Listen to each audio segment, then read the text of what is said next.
नमस्कार। एग्रीमीटर में आप सभी का स्वागत है। मैं हूं विपुल सिंह और आज के एग्रीमीटर में हम खास तौर से बातचीत करने वाले हैं सरसों को लेकर के। दरअसल हुआ ये कि पिछले साल जून महीने की तुलना में इस साल के जून में सरसों की कीमतों में बढ़ोतरी देखने को मिली।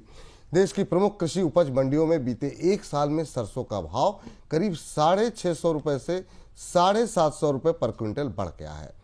इसके अलावा चीन को सरसों मील के निर्यात में भी भारी उछाल देखने को मिला।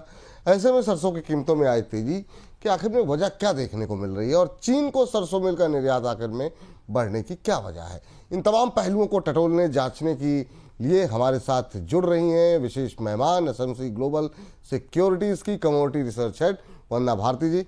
वंदना मैम, पहले तो बहुत बहुत नमस्कार आपको। और ये आपके जो बैकग्राउंड में सरसों दिखाई दे रही है और इस सरसों पे चर्चा करने के लिए वो बहुत ही आकर्षक लग रही है। Thank you ma'am. Thank you Vipul ji. Price भी अच्छा है, फार्मर्स भी खुश हैं, तो बड़ा अच्छा लगता है ऐसी कमोडिटी पे चर्चा करने में। बिल्कुल सही बात, बिल्कुल इसमें कोई दो राय नहीं है। मैम, मेरा सवाल ये है कि देश की जो ज़्यादातर मंडियां हैं, प्रमुख मंडियां, उसमें अगर हम देखें सरसों का जो भाव है वो करीब 6100 से लेकर के 6250 के आसपास पर क्विंटल के बीच में ट्रेड कर रहा है। आगे ये जो मोमेंटम बना हुआ है जिसका जिक्र अभी आप कर रहे थे कि भाव भी अच्छा है, वो कंटिन्यू रहेगा या फिर यहाँ पर थोड़ी सी अब तेजी थमती हुई दिखाई देगी? विपुल जी, कुछ फैक्टर्स हैं जो मुझे लग रहा है कि इसको अभी भी अपसाइड में ही रखेगा। और इसमें अगर देखेंगे तो जो सरसों का हम पीक अराइवल सीजन से हम आगे बढ़ चुके हैं। दूसरी चीज है कि इस बार थोड़ा सा सप्लाई टाइटनेस है, मतलब प्रोडक्शन लगभग 4% के करीब यहाँ पे कम हुआ है। और मेजर जो है, जो सरकारी एजेंसीज है, नेफेड है, हेफेड है, वो यहाँ पे बहुत ज्यादा मतलब कि स्टॉक्स रिलीज नहीं कर रहे, उनके पास स्टॉक्स भी कम है। और एक जो आपने बात करी है यहाँ पे, कुछ डील्स की वजह से इंडिया की तरफ रुख किया है चाइना ने। इन सब चीजों के बीच में मुझे लग रहा है विपुल जी की प्राइसेस यहाँ पे थोड़ा सा, क्योंकि मानसून सीजन भी है, इसके बाद शादियों का सीजन आ जाएगा, त्योहार आ जाएगा, तो लगातार हम अपना डिमांड वाले साइड में ही जोन में जा रहे हैं। और मेरे ख्याल से जो नॉर्थ इंडिया का जो डिमांड है वो यहाँ पे बढ़ने वाला है। तो मुझे लग रहा है कि ऐसे समय में इन फैक्टर्स के साथ मुझे लग रहा है कि प्राइसेस जो है वो हायर साइड थोड़ा सा रह सकता है। और हर करेक्शन पे मुझे लग रहा है कि यहाँ पे ट्रेडर्स जो है वो भी एक्यूमुलेट करेंगे और फार्मर्स हो सकता है कि यहाँ पे जितना भी फसल उनके पास फिलहाल बचा हुआ है वो होल्ड करके चले। ठीक है मैम। तो मैम फिर अगर होल्ड करके चलते हैं तो यहाँ पे अभी क्या लग रहा है आपको, आउटलुक क्या देख रही हैं? अगर शॉर्ट टर्म में एक रेंज लेनी हो तो वो क्या हो सकती है? शॉर्ट टर्म में विपुल जी मुझे लग रहा है जैसे कि मैं एनसीडीएक्स के जयपुर के प्राइस को यहाँ पे रेफर कर रही हूँ। ये करीब करीब इसने एक डाउनसाइड लगाया था ये जुलाई के महीने में, और वो भी था मई में 2024 की मैं बात कर रही हूँ 5324। उसके बाद लगातार हम लोगों ने बढ़त आता हुआ देखा। और जो हमारा सितंबर का हाई था, हम उसके पास ही, सितंबर 2024 का हाई था, उसके पास ही हम यहाँ पे ट्रेड करें, यानी कि 7000 के करीब। मुझे लग रहा है कि प्राइसेस यहाँ से विपुल जी धीरे धीरे अगर यहाँ पे जा रहा है तो हम यहाँ पे 7600 का भाव आता हुआ देख सकते हैं। और पूरे हम्म। सीजन की बात की जाए तो जिस तरीके से सोया मील यहाँ पे सपोर्ट कर रहा है, उसकी जो एक्सपोर्ट यहाँ पे बढ़ रही है चाइना को, उसकी वजह से मुझे लग रहा है कि प्राइसेस को यहाँ पे 8100 इस सीजन में आता हुआ हम देख सकते हैं।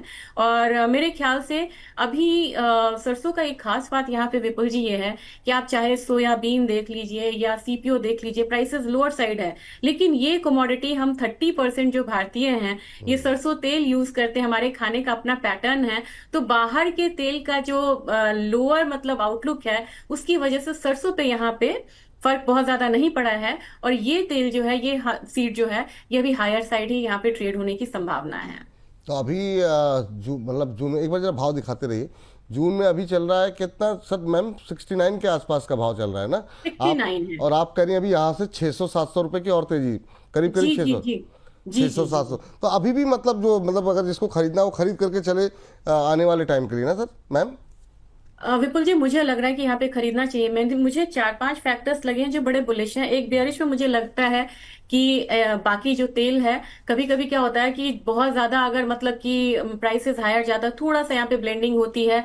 और सबसे बड़ा खतरा हर समय मंडराता है गवर्नमेंट पॉलिसीज का। लेकिन जैसे मैंने कहा कि नेफेड हैफेड के पास अभी कम है, पीक अराइवल सीजन को हम छोड़ चुके हैं पीछे। अब यहाँ पे आपको त्योहारी, पहले तो मानसून डिमांड आ जाएगा, त्योहारी डिमांड आएगा, शादियों का आएगा। तो इसका जो पैटर्न है, सीजनैलिटी है ये हायर साइड जा रही है।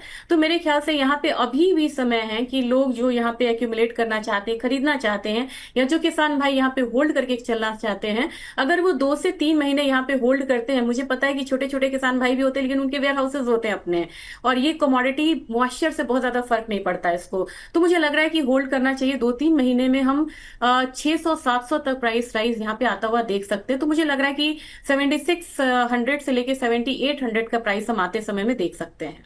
चलिए, तो अच्छा मोमेंटम देखने को मिल सकता है। अब आते हैं जरा चीन वाली खबर पर मैम, कि अगर हम चीन के एक्सपोर्ट की बात करें तो 2025 के फाइनेंशियल ईयर में हमने देखा चीन को कुल 60,759 टन सरसों मील का एक्सपोर्ट हुआ, जो कि फाइनेंशियल ईयर 2026 की बात करें तो 2 महीने यानी अप्रैल और मई के दौरान करीब 87% बढ़ करके ये 1,13,836 टन हो गया है।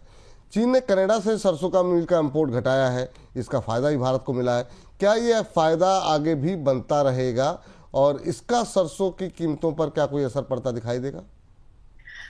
जी विपुल जी, डेफिनेटली यहाँ पे दिखाई देगा। और मुझे लग रहा है कि यूएस और चाइना में जिस तरीके से ट्रेड डील पे टसल हुआ है विपुल जी, इसका फायदा जो है, इंडिया और चाइना का स्टैंड जो है वो यहाँ पे थोड़ा सॉफ्ट होता हुआ दिखेगा।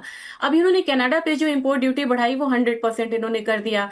तो अब वहां से कनाडा से चाइना ने रुख कम किया, वहां से अब यहाँ पे सप्लाई साइड तो इनका बिल्कुल ब्लैंक हो गया हुआ है, और उसका फायदा यहाँ पे इंडिया को मिलता हुआ दिखा। और 87% तक यहाँ पे ये जो बढ़त हुई है ये साधारण बढ़त नहीं है, और मुझे लग रहा है कि आने वाले टाइम में भी ये जो हमारा सप्लाई है चाइना को, वो यहाँ पे बढ़ता ही रहेगा और इसका असर कीमत पे रहेगा। और एक स्टेबल पार्टनर अगर यहाँ पे चाइना होता, क्योंकि बहुत बड़ा ये कंज्यूमर है, तो मेरे ख्याल से यहाँ पे प्राइसेस जो है वो पॉजिटिव साइड ही यहाँ पे रहना चाहिए। दूसरी चीज है विपुल जी, अगर 24 में हम देखें, मतलब रुपया जो है 78-80 से लेके हमने 88 का भी सफर तय करता हुआ देखा है। तो करेंसी जब अपनी थोड़ी वीकर साइड होती है तो हमारा एक्सपोर्ट यहाँ पे काफी स्ट्रांग हो जाता है पार्ट, तो उनको एडिशनल फायदा भी यहाँ पे चाइना को मिल रहा है ड्यू टू INR। ठीक मैम।